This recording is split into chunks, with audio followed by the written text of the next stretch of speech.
All right. So I was supposed to discuss five topics. I don't think I can go through each of them, but I will try. So I was just doing some analysis on the future trends of the music industry, and one of the I was actually reviewing the Sugar Rush said the monetization from the video of a cover on YouTube will go to the copyright holder because you need to pay a compulsory mechanical license fee when you use the melody or the lyrics. And that is taken care of by YouTube. So once you use the song as a cover or as a background in your video, YouTube automatically knows that that song belongs to this publisher and to this holder, to whoever, and they get paid. Okay, so going back, let me just hide this. So I was going through a report. It was a 2024 report and about the music industry.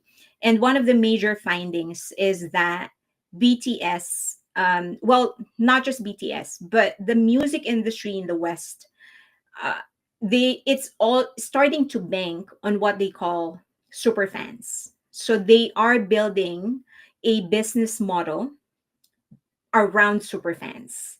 And superfans is what they define. Mostly it's modeled after K-pop fans, those that are buying multiple copies of a song or of an album, and they follow the artist wherever they go and all of those stuff. So the Western music industry is headed towards that. In fact, a lot of the artists that they are grooming, they're starting to groom, they are training them to be an artist for the fans. They want their artists to build a super fan base. That's what they want. And I thought, so a lot of the learnings, a lot of the things that they are implementing is actually based on um, BTS, on what BTS did. And one of the things and as I was going through their strategies, one thing was very wrong for me. Okay, let me make this bigger. Um, they seem to only look at the am I frozen to everybody? One of the things that they are doing is that they're only looking at the let's see here.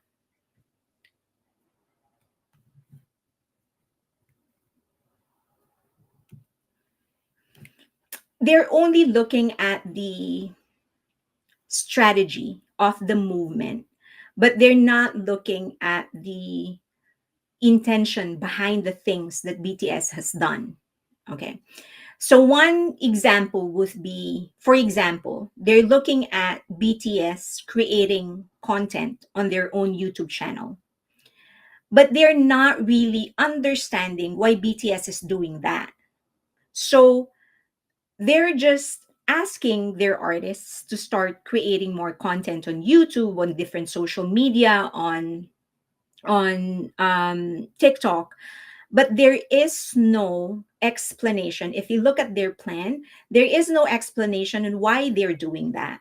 There is no concern on whether or not the artist is even willing to do that. So I felt like, so I was thinking about it, I felt like they don't, BTS, the one wrong thing that they got is the fact that BTS didn't actually build a fan base. BTS built a community. And that is also the same thing that Taylor Swift actually successfully created. She wasn't just a she's not just a singer. She's not just a star. She built herself and her relationship with her fandom to be very, very close. Now, they do it in two different ways. The way that Taylor Swift is doing it is very, very different from how BTS is doing it. But it's a difference in tactic, not in strategy, meaning both have the same goal, and that is to create a close knit community. It's just that Taylor Swift isn't doing live stream, she's not doing extra content. She is doing it by communicating the meaning of her song, by actually doing more conversations during her shows. Okay, so first let's define the difference between a fan base and a community. A fan base is just a group of supporters focused on the artist. A community is a shared identity with a deeper emotional connection. So think of it like a group of friends, right? So if you're a fan of an artist, you're just a fan and you're just one of the thousands or millions probably of the fan of millions of people who's supporting that artist. But if you are a member of a group of friends, then you have a deeper emotional connection. And that is what BTS actually created. They created a group of people with a deeper connection to them, deeper connection to their message, and a deeper connection to each other. Okay. So, a fan base, they help in streaming and buying albums. They help in attending concerts. They attend concerts and different events. They engage in social media trends and they follow news and updates. So very detached. That's you're a fan. I'm an artist. You don't have any, like, don't expect anything else than my music. That's what I'm selling. That's all you're gonna get. That's basically a fan base. So how do we know that they are a fan base? It's mostly transactional and not a community. It's mostly transactional. Fans consume content but may not deeply engage beyond it. Meaning they don't really talk about the song. They don't try to understand the song. The song doesn't mean a lot to them, except that it is a song that was released that they need to push to become number one in different platforms. And then fans come and go, which is very, very common in K-pop. They are very loyal in the first 5 years. When the group starts becoming older, they go and look for another group. There is hierarchy of engagement. There is a casual listener, and then there's dedicated stands. So you hear this a lot, like, oh, that's GP. This is a fan base. They actually stand the singer. And loyalty is based on the artist's success rather than the shared identity. So what's a good example? Meaning, if the artist continues to become successful, then the fan base remains. The minute the sales start to drop, they release less songs, then the fan base also start leaving. Okay, I will talk more about this as I go through the entire thing. Okay, now let's shift to community. In a community, there is an emotional bond between fans. It's not just the fan to the artist. It's actually fans within fans. So best example will be our Patreon. And my Patreon isn't the only community for armies. There's a lot of communities in Twitter. There's more Patreon communities. There's Telegram and Weaver, of course, Weavers, what is the WeChat chat, something like that. So there's a lot of communities that actually come together, and they're not just there to support their fans. They actually come up there with their own projects. So we hear a lot about armies matching the donation of BTS members. They help in supporting kids, or they help in building a forest or something like that. So it's there's an emotional bond, there's a shared sense of purpose, and it is self-sustaining engagement beyond the artist activities. So we don't just come together when there is a concert or when there is a release. The communication within the community is constant. So the same way we're doing, the kids are actually in the military, but we continue to communicate. We come up with projects. There's the listening party, there's this, there's that. So there is a constant communication, and the fan base itself is creating activities to pull the fandom together. And there is an internal culture, internal values, and traditions itself. So we know that when it comes to BTS, it's not just about music. There is a need to dig deeper into the song. There is a need to understand the placement of a song in the overall Bangtan universe. Okay. Now, how do we know it's a community? When the community members feel emotionally connected to each other. Like we know we are proud of what other armies have done, not just for the group, but to themselves and for themselves. We know we celebrate whenever there are armies talking about being able to conquer or become better from their mental health issues because they discovered BTS and they're moving on. Community members are connected through a shared message, virtue, or value. And for BTS, it's about loving yourself, speaking yourself. The fandom also has its own identity, language, and inside jokes. Now, BTS actually went beyond that because they gave us our own logo. We have our own birthday. So we have our own celebration within the community. So Festa is for them, and then there is our birthday. The community remains active even during the artist's hiatus. Now, it does help that they continue to actually release new materials, but that is all a part of it. We continue to come together even when they are not there. So now the question is, how did BTS build a community army and not just a fan base? Okay. Okay, so number one, it's a narrative driven storytelling because there is always something new for us to, something deeper for us to understand. We keep on getting engaged. So we don't leave or we're not done with the song after the release of the song and after the music video. We spend time on it and we spend time on other songs because we want to understand the story. And that plays a huge part because time is the currency of a relationship. That is how you build a stronger relationship, by spending more and more time with something. Okay. Um, Next is direct fan artist interaction. So BTS is the kings of live stream, of tweeting, sharing things that they do or not do, sharing things that they have achieved, they like. How many times has BTS actually used this as encyclopedia or Google? They will ask us questions because they can't find the answer on Google. Things like that. Like they would treat the fandom as a casual friend, someone that they can talk with, not just about music, but about anything else. They let us in on their inside jokes and make it our inside joke instead of just their inside joke.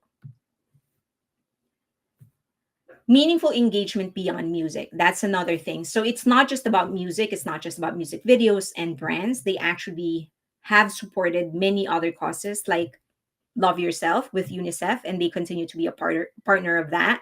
We know BTS Connects, so they have something for charity, they have something for art.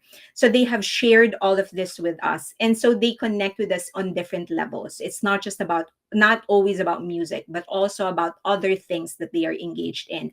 So in terms of a relationship, it's not just if you're in a relationship with a guy or a boy, with a guy or a girl, it's not just about one thing. It's not just about sharing one thing. They share with us multiple things. And so that's how you strengthen a relationship. BTS also created a self sustaining ecosystem, meaning we're contributing to that ecosystem or to that platform without them prompting us to do so. In Weverse, we post there, we communicate with them, we talk with their management company, we buy things from them. So the ecosystem is there and we help in making that grow. Okay. Um, okay, so this is a live stream. As we know in Weverse, it's not just about selling. They do a lot of live stream. They're also kings of live stream, but they also allow, and this a lot of content creators don't say. Big Hit was actually the pioneer of being very loose when it comes to allowing content creators to use the music and materials of BTS. If you are a content creator and you use anything by a YG artist, the minute it hits like 2 seconds, they will copyright you and they will take all of your income. For Hive, they actually allow you some grace. So I am able to use a part of the song for longer. and I still keep the earnings. So for as long as I'm not using half of the song or something, they will allow me to keep the earnings. And so if I'm a content creator, I am more motivated to actually use their songs, use their materials. And then they have materials that they don't even copyright at all. Many of the things that they publish on Weavers, if you put it on YouTube, they won't copyright you.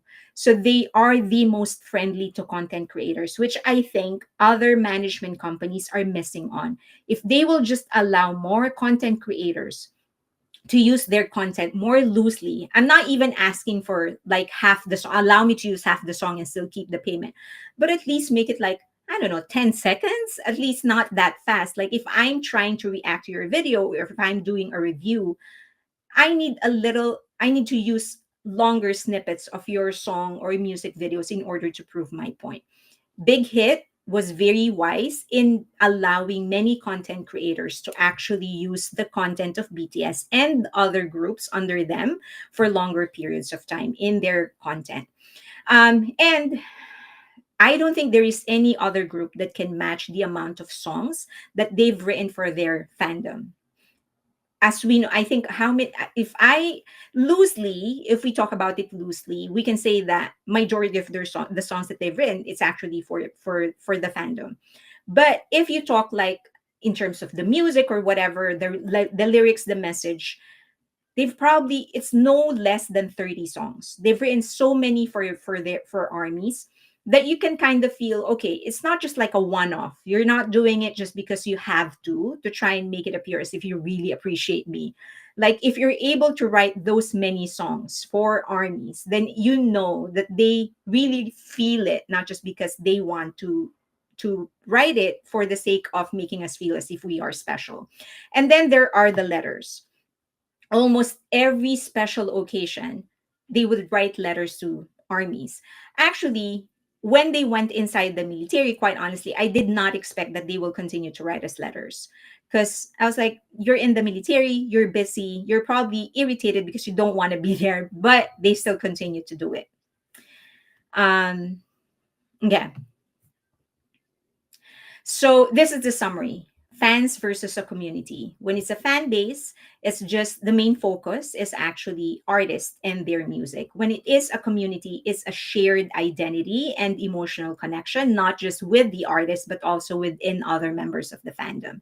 In terms of engagement, if it's a fan base, you're just supporting releases, streaming, and attending concerts. But in a community, there's actually discussion, charity work, ongoing projects, and projects that's even outside music.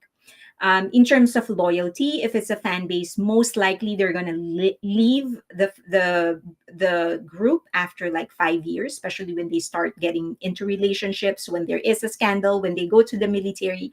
But if it is a community, it's long term. We're supportive of their relationships. I hope we all are. And then in terms of connection, it's a star fan relationship. But if it is a community, it's almost peer to peer. It's like friends. And sustainability, if it's a fan base, it fades very, very easily, but a community thrives even when the artist is not there. Okay. So I do think that the concept of super fan is an outdated concept. So management companies or music labels in the West is using something that BTS has already thrown out the window, probably in the third or fourth year of their career. So again, they're lagging behind. They need to know that if they want this same kind of success for their artists, they need to build communities. That is the future of sustained and unprecedented success. Now, just want to mention that for Taylor Swift, she isn't doing all those extra content for her fan base. But if you watch her concert, you will actually kind of appreciate how she's trying to be inclusive. She would explain each of the song to her fan base. She would tell them the story behind it, the meaning behind it, if there is like a tidbit or a um something special or something that the fans don't know about, she would tell them, and she would do that every song. So if you're a fan, you feel like you're a part of the story. That's why her fan base is so strong. She's not very good at creating extra content. But once she creates a content, she makes sure that everybody is included. Okay. Apple Bangpo, hello, I'm late. Jelma say reading comments and listening to you are both interesting and entertaining. That's the whole point. I want everybody to be able to interact. Um, Jelma said, "Sorry, Fairlane, the comment section splits my attention. It's okay." Bang Luna. Oh wait, Bang Luna said June writes the best, most poetic missives. He does. He does. He really is a writer by heart, and I still feel that he should write a book someday. Not like an autobiography, but like a book, either book of poetry or musings, or like a diary or fiction.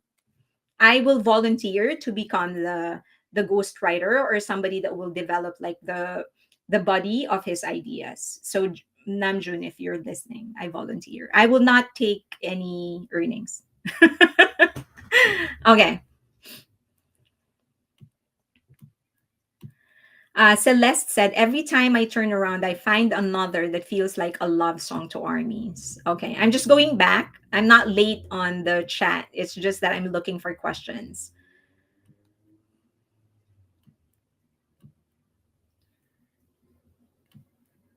What happens What happens if Hobie goes live now? I think everybody is going to lose their shit. I will, if he goes to live now, I'll probably be watching it with you. Okay. I love when they step out of a live for a few minutes, but the chat keeps going. Actually, they have some of the funniest lives. Like they sleep, they nap, they're like, oh wait a minute, I need to go out. It's like, we're looking at an empty chair, watching an empty chair for 3 minutes straight. The Bike Explorer said cold meds got me. I'm just listening while curled up in bed. I hope that you get better. I sent you KAG, I sent you an email on X, still waiting to hear from you. An email on X. Okay, I will check again. I thought I was caught up on my private messages. Bang Duna said June will write beautiful essays. I agree. I agree. I really, really hope that he writes a book. He authors a book, publishes a book. He'll probably go live as soon as I sleep. Okay. Um, J Hope taking us to the bathroom, Jimin putting us in his pocket. I think we've basically explored a lot of the parts of Hybe without actually being there. JK folds his laundry. Here. A lot of you said that. So there's Rachel, Leah.